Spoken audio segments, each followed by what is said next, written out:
કીધું એમ 12 મહિના આપણા ખેતરમાં હોય.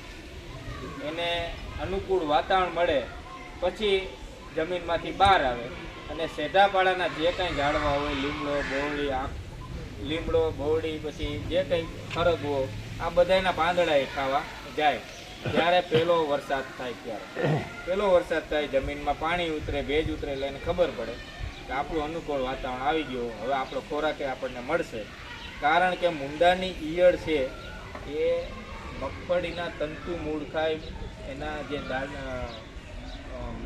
કુમળા મૂળ ટૂંકમાં ખાય અને પોતાનું જીવન ચક્ર જે એનું 4 મહિનાનું જીવન પસાર કરે. બરાબર? એટલે એની જે ઈયળ છે એનું તો મહિના દીનું જીવન હોય છે, પણ એના જીવડા જે છે એ 4 મહિના સુધી જીવિત રહે. બરાબર? અને પોતે ઈયળો પેદા કરે. એટલે ખાસ કરીને જ્યારે પહેલો વરસાદ થાય, જમીન ભેજ ઉતરે અને 12 જીવડા આવે એટલે સેઢાપાડાના ઝાડવા જે છે એના પાંદડા ખાવા જાય, તો ત્યારે જો આપણે એમાં આ સેઢાપાડા ચોખ્ખા કરી દઈએ અને ઝાડવાઓમાં જો ઇન્સેક્ટિસાઇડનો સ્પ્રે કરી દઈએ તો એ પુખ્ત જીવડાનો આપણે કંટ્રોલ કરી શકીએ. અને પુખ્ત જીવડા કંટ્રોલ થઈ જાય તો આગળ એની પેઢી વધે. બરાબર? આ રીતે મુંડાના જીવડાનો કંટ્રોલ થાય છે.